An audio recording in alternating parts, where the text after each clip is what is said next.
Okay, so we all deal with organizations like all the time, right? Yeah. Whether it's the company we work for or a charity we support or even just like our local government. Uh-huh. But like, have you ever really thought about how these groups keep themselves running smoothly, especially when it comes to like avoiding problems or disasters? Right.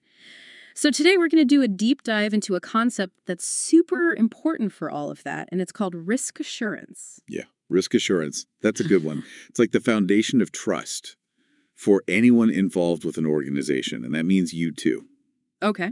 It's all about having systems in place that aren't just, you know, written down somewhere, Hmm. but are actually working to find, understand, and manage the risks that could stop an organization from reaching its goals. I like it. And for this deep dive, we're going to be looking at this really detailed article by Pritesh Biswas. Okay, so you said like actually working. So what does that actually look like in the real world? Yeah. What are we talking about when we say like effective risk management? So it's got to be more than just having a list of risks, right? Right. Effective systems mean that the organization is always checking to see if its risk management practices are actually working, Okay. and that the internal checks and balances we call controls and the overall way it's run are really doing their job. Okay. So are they lined up with the organization's goals? Mm-hmm. Do they meet the legal stuff and the industry standards? Right. And most importantly, are they actually making it less likely that things will go wrong? Right. Reducing those risks. Exactly. That That's what is- risk assurance is all about. So it's not just about checking the boxes, it's about actually being effective. You got it. Now, the article mentions audit committees a lot. So what's their role in all of this? Oh, the audit committee, they're key. They're like the watchdogs. Mm-hmm. They want to know how seriously each part of the organization takes risk management and internal controls. Okay. And while they get information from various places like risk managers, internal auditors, they really want to see those objective evaluations of how each department's performing. Okay. And they look at the overall risk culture. Uh-huh. It's all about getting that unbiased view of how well risks are managed across the entire organization. So where do these objective evaluations actually come from? Well- Who's giving that impartial view? So most of it comes from internal and external audits, as the article says. Okay. Now, there's a big difference between the two. Okay. External audits, they usually focus on the financial side of things, Right. making sure the numbers are accurate and that they're following the rules. Uh-huh. Internal audits, on the other hand, they look at the bigger picture. Okay. They're checking if the entire risk management framework is effective and how well risks are managed across all parts of the organization. Got it. So external is about the money and internal is about the bigger picture of risk. Exactly. So besides audits, are there other ways that organizations get this risk assurance? Oh, yeah, it's a continuous process. Okay. It's all about reviewing and monitoring anything related to risk. So they look at the risk management process itself. Okay. Are people actually following it? And is it effective? Right. They also check the quality of those risk controls. Okay. Are they strong enough to actually prevent or reduce the risks they're supposed to address? Mm-hmm. And then they check if the organization is actually reducing its key risks and achieving its goals. Okay. But here's the interesting part. They even analyze why high-risk projects were successful, Oh, wow. trying to learn from those for the future. I like it. It's all about building this complete picture of assurance from different angles. Yeah, it sounds like a really dynamic process. But it is. The article also mentions something that I think is relevant to a lot of us: getting funding. Oh, yeah. So how does showing good risk assurance help an organization get the money it needs? It's super important. Okay. When an organization needs funding, whether it's a loan or an investment, Mm-hmm. the people giving the money, they want to know their money's safe. Right. Makes sense. So if you can show that you have a good way of managing those big risks, that gives them comfort. Okay. So sources of assurance here could be like evaluating the whole organization's risk culture. Mm-hmm. Is everyone aware of risk? Is it embedded at all levels? Okay. They'll also look at internal audit reports and departmental reports Hmm. to see how well different parts of the organization are managing their risks and if they're hitting their targets. So it's about proving that you're a good investment, Exactly. that you're in control and you can handle the challenges that might come up. Yep. Now, the article brings up this term CRSA, Control Risk Self-Assessment. Yep. What is that exactly? So CRSA, it's like a method where departments or units within an organization do their own assessment of their risk management and internal controls. Okay. They look for potential weaknesses and report those up the chain to the executive committee so they can take action. Uh-huh. This gives the board more confidence that risks are being managed and dealt with throughout the organization. And as we talked about earlier, this can really help them secure funding. Right. Think of it as an internal checkup on their control environment. That's a good way to put it. Yeah, Now, we know risk isn't a one-size-fits-all thing. right. And the article points out that risk assurance approaches need to change based on the specific type of risk being dealt with. Exactly. Different risks need different approaches. So can you give us some examples of that? Sure.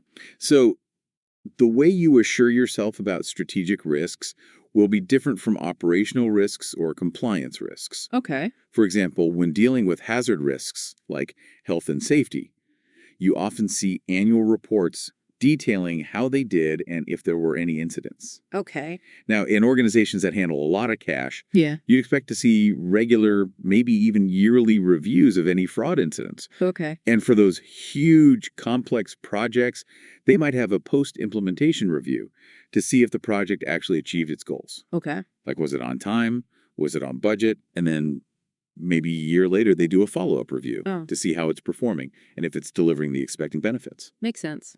So what about new opportunities? Does risk assurance come into play there? Oh, definitely. Okay. Organizations are realizing that going for growth also comes with risks. Mm-hmm. So you often see risk assessments being done when they're evaluating like new business proposals. Okay. And a lot of professional consultancy firms have these committees that review these opportunities. Mm-hmm. And a big part of their assessment is understanding and writing down the potential risks of each new venture. So it's about being proactive. Yes, Understanding the potential downsides even when you're trying to grow. exactly. So to sum up this first part, risk assurance is a really comprehensive and adaptable approach. It is. It uses different methods to make sure risks are being managed well and that the decisions organizations make are based on solid evaluations. I agree. And that leads us perfectly into those specific sources that organizations use to get this assurance. Mm-hmm. The article highlights 5 key sources. Okay, let's hear them. What's the first place an organization looks for risk assurance? The first one is culture measurement. Okay. This means they use frameworks like COCO or COSO to get a quantifiable understanding of the organization's control environment. Okay. It's all about trying to measure something that can feel kind of abstract. Right. The general level of risk awareness and how committed the organization is to controls. Uh-huh. So they're trying to answer the question, is managing risk really a part of their culture? That's interesting, trying to measure something like culture. It is. So what's the second source? The second source is audit reports. Okay. And these come from both internal and external auditors. Okay. They provide expert opinions and findings on a bunch of areas, Okay. including how effective the risk assessment processes are, how well risk management strategies are being put into action, compliance with regulations, and whether risk-related training programs are good enough. So it's a formal record of what the experts think. Exactly. Okay. What's the third source of risk assurance? The third one is unit reports. Unit reports. Okay. These come from specific departments or business units. Oh. They include things like key risk performance indicators. Okay. So are we seeing the trends we expect? Are we hitting our targets? Okay. They also include reports on those control risk self-assessments that we talked about earlier. Huh? They track how well management is responding to recommendations from audits and detail any incidents or near misses that happened within the unit. So it's like the frontline view of risk. Exactly. Okay. What about the fourth source? The fourth source is the actual performance of the unit when it comes to risk management. Oh, okay. So this looks at what actually happened. Okay. Did they lose money? Yeah. Were there any big weaknesses in their controls? And they look at the details of any major losses. Okay. It's a direct measure of how well they're managing risk in their everyday work. So it's about real world results. Exactly. Okay. And what's the fifth and final source of risk assurance? The fifth and final source is unit documentation. Okay. This is all the official policies and procedures that say how risk is supposed to be managed within the organization. Okay. This could be the general risk management policies, specific health and safety policies, business continuity plans, Right. which is what happens if there's a big interruption, Right. and disaster recovery plans, which is how they get back up and running after something bad happens. Okay. These documents provide the framework for all the risk management activities. So it's a really complete picture. You've Yeah. got cultural assessments, expert audits, internal reporting performance metrics, and the basic documents. Exactly. And all of this information contributes to understanding those key components of effective risk assurance. Okay. The article outlines 4 essential components here. Okay, let's hear about these building blocks of risk assurance. All right, so the first one is the evaluation of controls. This is about making sure that all those internal control, those policies, procedures, and checks are not only written down, but are actually working the way they should. Okay. And are they actually reducing the risks they're supposed to address? So it's not enough to just have them documented. Right. They need to be working in real life. Exactly. What's the second component? The second component is all about risk management processes. Okay. This looks at the entire life cycle of risk management within the organization. Okay. So from how risks are first identified to how they're assessed in terms of how likely they are to happen and what the impact could be, how the organization decides to respond to those risks, and how those risks are continuously monitored and reviewed over time. So it's like a complete and ongoing process of managing those risks. Exactly. What's the third component? The third component is compliance. Okay. This one is super important, and it focuses on making sure that the organization is following all the relevant legal and regulatory requirements, as well as its own internal policies and procedures. So it's about staying within the rules and doing what's expected. Exactly. Okay, what's the fourth and final component of risk assurance? The fourth component is reporting and communication. Okay. This is about making sure that there's clear, transparent, and reliable information flowing within the organization about its overall risk profile.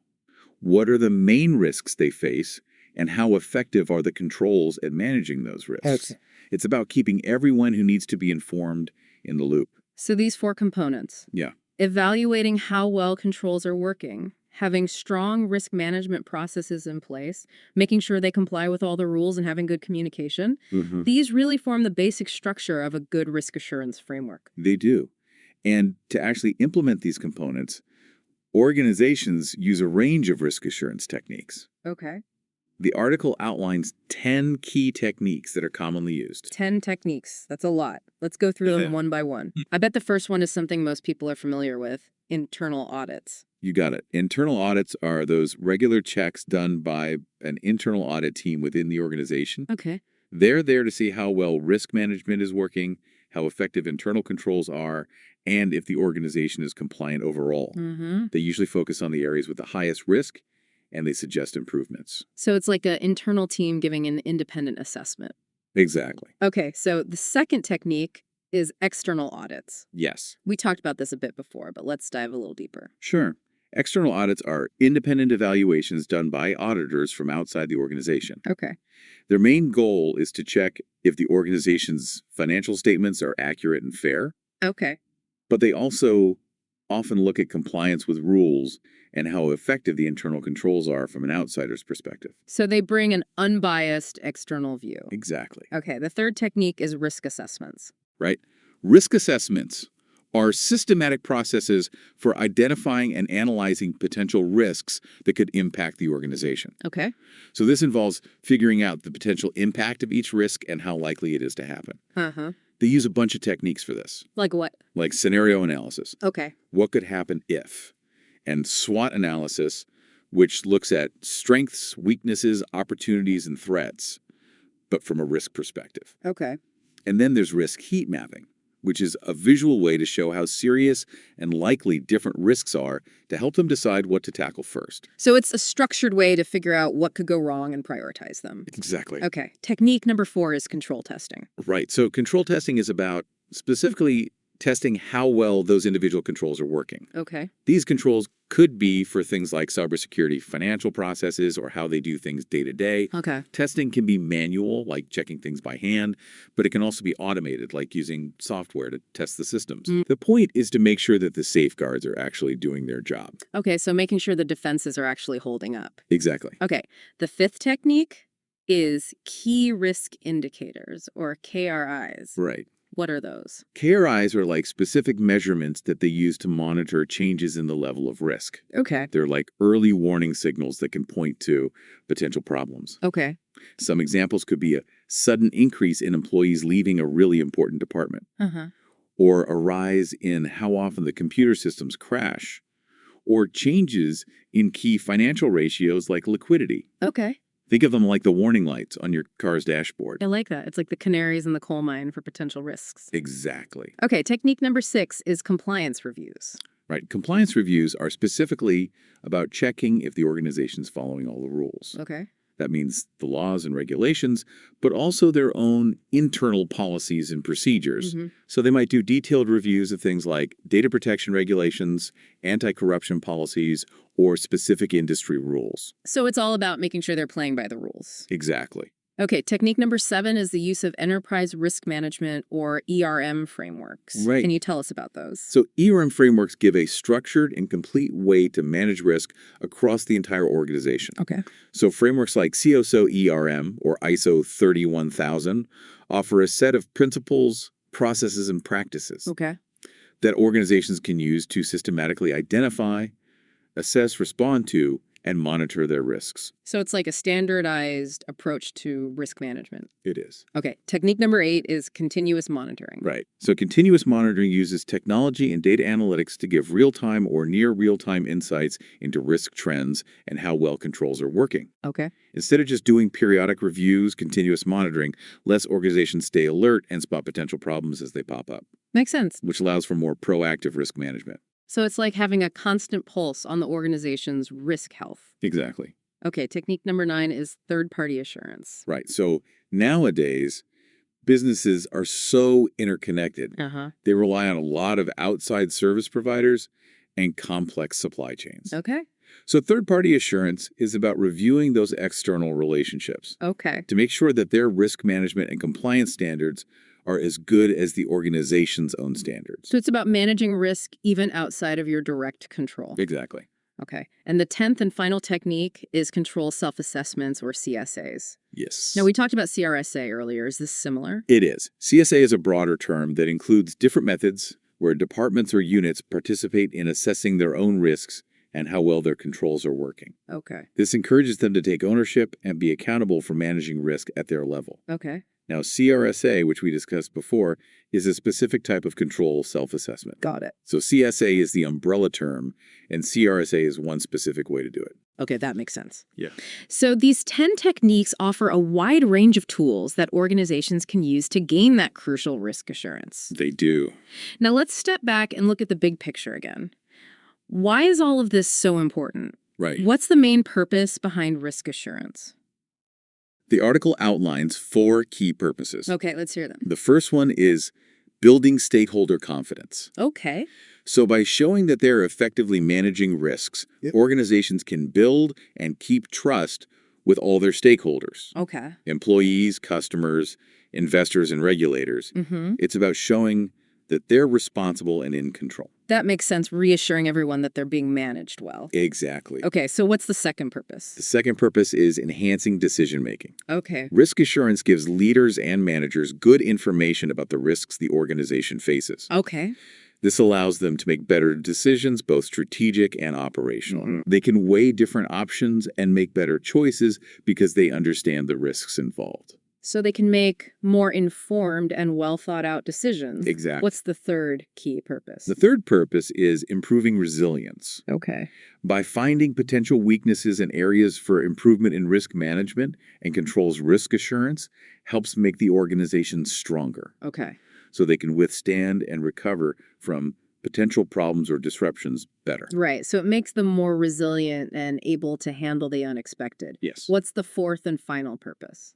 The final purpose is ensuring compliance. Okay. So by making sure that the organization is following all the laws, regulations, and internal policies, risk assurance helps prevent those costly penalties, legal issues, and damage to their reputation. Right, so it's about doing things the right way, legally and ethically. Exactly. Okay, so the main reasons for risk assurance are to build trust, make better decisions, be more resilient, and follow the rules. Yes. That really highlights how important it is. It does. So who in the organization is responsible for all of this? Right. What are the key roles involved? A well-defined risk management policy is super important. Okay. This policy should clearly say who's in charge of managing different types of risks and the controls that go with them. Okay. As the article points out, the main goals here are to meet all the requirements. provide that assurance we've been talking about, support better decision-making, and ultimately make the core processes more effective and efficient. So when organizations assign these responsibilities, what are some of the things they should keep in mind? So one crucial principle is separation of duties. Okay. You want to separate the people who set the strategy from the people who design the controls for managing the risks of that strategy. Okay. And then from the people who check if those controls are being followed and working. Right. So it's like checks and balances. Can you Yeah. give me an example of that? Sure. Let's say the head office sets the security policy for the whole organization. Then a production department would design specific security controls for their own operations. Mm-hmm.